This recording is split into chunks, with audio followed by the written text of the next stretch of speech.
தமிழக வேளாண் துறைக்கு நிதிநிலை அறிக்கையில் ரூபாய் 65,000 கோடி ஒதுக்கலாம் என்றும், நெல் குவிண்டாலுக்கு 3,500, கரும்பு டன் ஒன்றுக்கு 5,000 ரூபாய் கொள்முதல் விலை நிர்ணயிக்கலாம் என்றும் பாமக வெளியிட்டுள்ள நிகழாண்டுக்கான வேளாண் நிழல் நிதிநிலை அறிக்கையில் விவசாயிகளின் வாழ்வாதாரம், பொருளாதாரத்தை உயர்த்துவது குறித்தும், வேளாண்மையை அடுத்த கட்டத்திற்கு கொண்டு செல்வது தொடர்பாக பல முக்கிய அம்சங்கள் குறித்து விவரிக்கிறது இந்த செய்தி தொகுப்பு.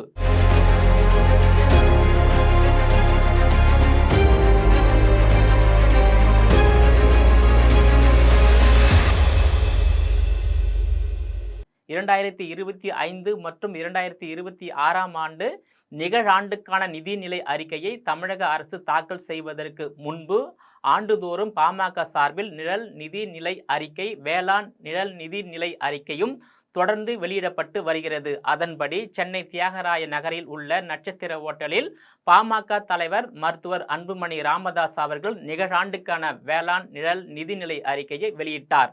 அதில் 2025, 2026 ஆண்டிற்கான பாட்டாளி மக்கள் கட்சியின் 18ஆம் வேளாண் நிழல் நிதிநிலை அறிக்கை ரூபாய் 85,000 கோடி மதிப்பு கொண்டதாக இருக்கும் என்றும், இதில் ரூபாய் 65,000 கோடி வேளாண் துறை மூலம் செலவிடப்படும் என்றும், இது தவிர பாசன திட்டங்களை செயல்படுத்துவதற்காக நீர்வளத்துறை சார்பில் ரூபாய் 20,000 கோடி செலவிடப்பட வேண்டும் என்றும் குறிப்பிட்டுள்ளார்.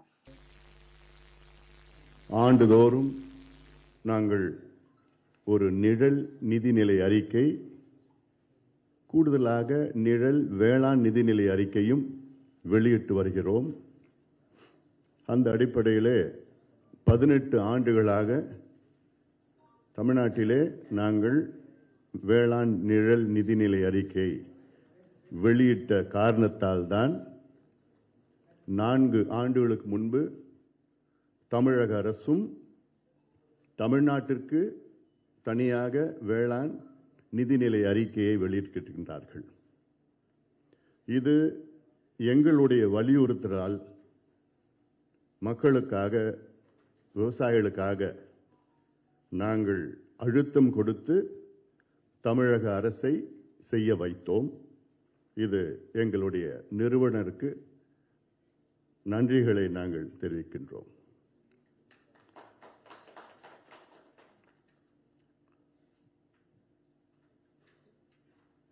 இந்த ஆண்டு எங்களுடைய நிழல் நிதிநிலை வேளாண் அறிக்கையில் வேளாண் துறைக்கு மொத்தம் 85,000 கோடி மதிப்பு கொண்டதாக இருக்கும். அதில் 65,000 கோடி வேளாண் துறை மூலமாக செலவிடப்படும். இது தவிர பாசன திட்டங்களுக்கு 20,000 கோடி செலவிடப்படும். வேளாண் துறைக்கான நிதி ஒதுக்கீட்டில் 12,500 கோடி உழவர்கள் மூலதன மானியத்திற்கு செலவிடப்படும். வேளாண் கட்டமைப்பு, வேளாண் கல்வி மற்றும் ஆராய்ச்சி கட்டமைப்புகளை மேம்படுத்தும் திட்டங்களுக்கு 22,500 கோடி செலவிடப்படும். அதல்லாமல் பயிர் காப்பீடு உள்ளிட்ட பிற திட்டங்களுக்கு 30,000 கோடி செலவிடப்படும். இதுதான் பட்ஜெட்டுடைய கிரக்ஸ் தான்.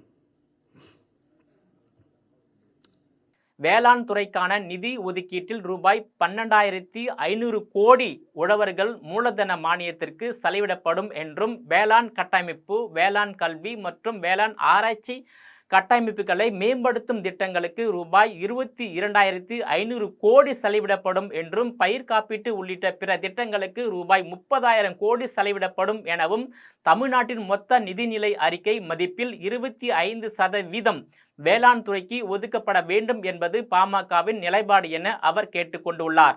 அதன் அடிப்படையில் பாமக நிழல் நிதிநிலை அறிக்கையின் மொத்த மதிப்பு ரூபாய் 5 லட்சம் கோடி என்றால், அதில் வேளாண் துறை சார்ந்த துறைகளுக்கு ரூபாய் 1.25 லட்சம் கோடி நிதி ஒதுக்கீடு செய்யப்பட்டுள்ளதாக குறிப்பிட்டுள்ளார்.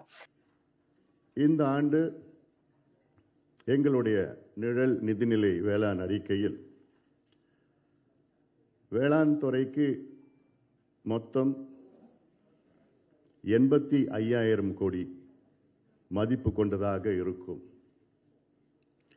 அதில் 65,000 கோடி வேளாண் துறை மூலமாக செலவிடப்படும். இது தவிர பாசன திட்டங்களுக்கு 20,000 கோடி செலவிடப்படும். வேளாண் துறைக்கான நிதி ஒதுக்கீட்டில் 12,500 கோடி உழவர்கள் மூலதன மானியத்திற்கு செலவிடப்படும். வேளாண் கட்டமைப்பு, வேளாண் கல்வி மற்றும் ஆராய்ச்சி கட்டமைப்புகளை மேம்படுத்தும் திட்டங்களுக்கு 22,500 கோடி செலவிடப்படும். அதல்லாமல் பயிர் காப்பீடு உள்ளிட்ட பிற திட்டங்களுக்கு 30,000 கோடி செலவிடப்படும். இதுதான் பட்ஜெட்டுடைய கிரக்ஸ் தான். அதாவது இப்போ தமிழக அரசினுடைய பட்ஜெட்ல, திமுக அரசினுடைய இப்போ பட்ஜெட், கடந்த ஆண்டு பட்ஜெட், வேளாண் துறைக்கு மொத்தத்தில் அவங்க செலவிட, அதாவது அறிவித்தது 14,730 கோடி. அதில் இது இல்லாமல் நீர்ப்பாசன திட்டங்களுக்கு 8,000 கோடி. அது இல்லாமல் மற்ற துறைகள் இருக்கு, பால்வளைத்துறை இருக்கு, மீன்துறை, இதெல்லாம் சேர்ந்தா மொத்தத்தில் வேளாண் சார்ந்த நிதிநிலை அறிக்கை கடந்த ஆண்டு 42,281 கோடி தமிழக அரசு, திமுக அரசு வெளியிட்டது. எங்களுடைய இந்த ஆண்டு பட்ஜெட்டில் பார்த்தீங்கன்னா 85,000 கோடி வேளாண் துறைக்கும் நீர்ப்பாசனத்திற்கும். இது இல்லாமல் இன்னும் 40,000 கோடி பார்த்தீங்கன்னா கால்நடை துறைக்கு, பால்வளைத்துறைக்கு, மீன்வளைத்துறைக்கு, கூட்டுறவுத்துறை, உணவுத்துறை, ஊரக வளர்ச்சித்துறை, இதெல்லாம் சேர்ந்தா இன்னொரு கூடுதலாக 40,000 கோடி. ஆக 1,25,000 கோடி மொத்தம் எங்களுடைய நிழல் நிதிநிலை அறிக்கையில் நாங்கள் தமிழ்நாட்டிற்கு வழங்கியிருக்கின்றோம். எங்களுடைய இலக்கு என்ன? பாட்டாளி மக்கள் இலக்கு, ஒரு மாநில அரசு பட்ஜெட்டில் 25 விழுக்காடு வேளாண் துறைக்கு ஒதுக்கீடு செய்யணும். இப்போ எங்களுடைய இந்த ஆண்டு உத்தேச நிதிநிலை அறிக்கை 5 லட்சம் கோடியாக இருக்கும். இன்னும் அடுத்த ஒரு சில நாட்களில் எங்களுடைய நிதிநிலை அறிக்கை, நிழல் நிதிநிலை அறிக்கை நாங்கள் வெளியிடுவோம். அதில் உத்தேசமாக 5 லட்சம் கோடி பட்ஜெட் தமிழ்நாட்டிற்கு. அந்த 5 லட்சம் கோடியில் இப்பொழுது எங்களுடைய இலக்கு 1,25,000 கோடி வேளாண் துறைக்குன்னா கிட்டத்தட்ட 25 விழுக்காடு வேளாண் துறைக்கு எங்கள் பட்ஜெட்டில். ஏன் இதில் நாங்கள் கொண்டு வந்துடும் அவ்வளோ முக்கியத்துவம்னா, இதை செய்தால்தான் வேளாண் வளர்ச்சி, இன்னைக்கு வேளாண் வளர்ச்சி, தமிழ்நாட்டுடைய வேளாண் வளர்ச்சி பார்த்தீங்கன்னா 2.1 விழுக்காடு, 2.2, 2.6 விழுக்காட்டிலிருந்து மாற்றி வந்துட்டு இருக்கு. இது வரைக்கும் 3 விழுக்காடு கூட போனது கிடையாது. எங்களுடைய இலக்கு அது கிட்டத்தட்ட 6 விழுக்காடு அடைய வேண்டும். ஆண்டுதோறும் வேளாண் வளர்ச்சி 6 விழுக்காடு அடைந்தால்தான் ஒரு மாநிலம் வளர்ந்த மாநிலமாக இருக்கும். அதுல முதலீடு செய்யணும் வேளாண் துறைக்கு. இது இல்லாம கூடுதலா எங்களுடைய கணக்கு, அடுத்த 5 ஆண்டுகளில் 50 லட்சம் பேருக்கு வேலை வாய்ப்பை உருவாக்குவோம். 50 லட்சம் பேர் அடுத்த 5 ஆண்டுகள்.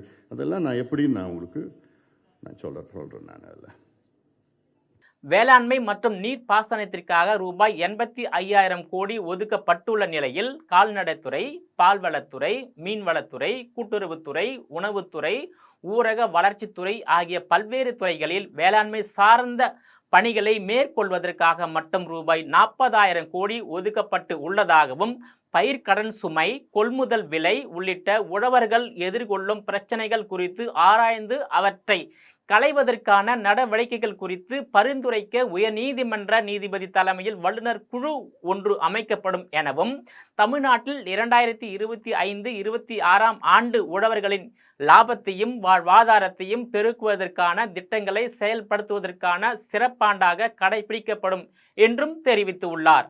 அனைத்து விளைபொருட்களையும் அரசே கொள்முதல் செய்வதை கட்டாயமாகும் வகையில் வேளாண் விளைபொருட்கள், அதாவது கொள்முதல் விலை நிர்ணயம் மற்றும் கொள்முதல் சட்டம் 2025 நிறைவேற்றப்படும். ஒரு சட்டத்தை நாங்கள் கொண்டு வந்து அனைத்து விளைபொருட்களையும் அரசு கொள்முதல் செய்யும் என்று. அனைத்து விளை பொருட்களையும் அரசே கொள்முதல் செய்யும் திட்டத்தை செயல்படுத்துவதற்காக வசதியாக வேளாண் வணிகம் மற்றும் சந்தைப்படுத்துதல் என்ற புதிய அமைச்சகம் உருவாக்கப்படும். புதிய அமைச்சகத்தை உருவாக்குவோம். இதற்காக வேளாண் விளைபொருட்களுக்கு விலை நிர்ணயம் செய்வதற்காக தனி ஆணையம் அமைக்கப்படும்.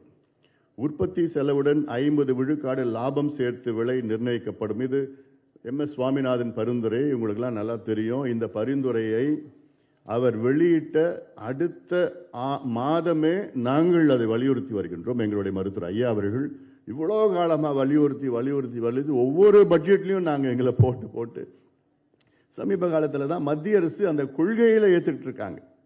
ஆனால் அதை நடைமுறை செய்யல. நடைமுறையில் பல சிக்கல்கள் இருக்கிறது. ஏன்னா இது எந்த அளவில் விவரங்கள், எவ்வளோ உற்பத்தி செலவு எவ்வளோ, அது வந்து சரியான முறையில் உற்பத்தி செலவு அவங்களுக்கு கணக்கிட முடியல. அதனால் அது முழுமை அடையலை. மத்திய அரசு அறிவிச்சிருக்கிறாங்க MS சுவாமிநாதன் பரிந்துரையை. MS சுவாமிநாதன் பரிந்துரைனா உற்பத்தி செலவு ப்ளஸ் 50 விழுக்காடு லாபம் அப்படின்னு போட்டால் அதுதான் எங்களுடைய நோக்கம், எங்களுடைய இலக்கு. ஆனால் அது சரியான முறையிலே நடைமுறைக்கு வரலை. அதே போன்று காய்கறிகள், பழங்கள் ஆகியவற்றுக்கு 3 மாதங்களுக்கு ஒரு முறை விலை நிர்ணயிக்கப்படும். அடுத்தது நெல்லுக்கு 3500 ரூபாய் ஒரு குவிண்டால், கரும்புக்கு ஒரு டன்னுக்கு 5000 ரூபாய். அனைத்து வேளாண் விளை பொருட்களையும் அரசே கொள்முதல் செய்வதை கட்டாயமாக்கும் வகையில் வேளாண் விளை பொருட்கள் கொள்முதல் விலை நிர்ணயம் மற்றும் கொள்முதல் சட்டம் 2025ஆம் ஆண்டில் நிறைவேற்றப்படும் என்றும் கூறியுள்ளார். அனைத்து வேளாண் விளை பொருட்களையும் அரசே கொள்முதல் செய்யும் திட்டத்தை செயல்படுத்துவதற்கு வசதியாக வேளாண் வணிகம் மற்றும் சந்தைப்படுத்துதல் என்ற புதிய அமைச்சகம் உருவாக்கப்படும். இவ்வாறாக வேளாண் துறை வளர்ச்சிக்கான திட்டங்களை செயல்படுத்துவதற்கு வசதியாக மொத்தம் 82 தலைப்புகளில் 240 யோசனைகளை தமிழக அரசுக்கு தெரிவிக்கப்பட்டுள்ளதாகவும் இவற்றை பாமகவின் திட்டங்களாக கருதாமல் வேளாண் பெருமக்களின் கோரிக்கையாக கருதி இவற்றை அரசுக்கு சாத்தியமானவற்றை மாற்றி 15ஆம் தேதி தாக்கல் செய்யப்பட உள்ள தமிழக அரசின் 5வது வேளாண் நிதிநிலை அறிக்கையில் சேர்த்து அதனை நிறைவேற்ற வேண்டும் என்று பாமக சார்பில் வேண்டுகோள் விடுக்கப்படுவதாக பாமக தலைவர் அன்புமணி ராமதாஸ் கேட்டுக்கொண்டுள்ளது குறிப்பிடத்தக்கதாகும். நேயர்களே, மீண்டும் இது போன்ற மற்றொரு நிகழ்ச்சியில் சந்திக்கிறேன். அதுவரையில் உங்களிடமிருந்து விடைபெறுவது நான் உங்கள் விஜயபாலன்.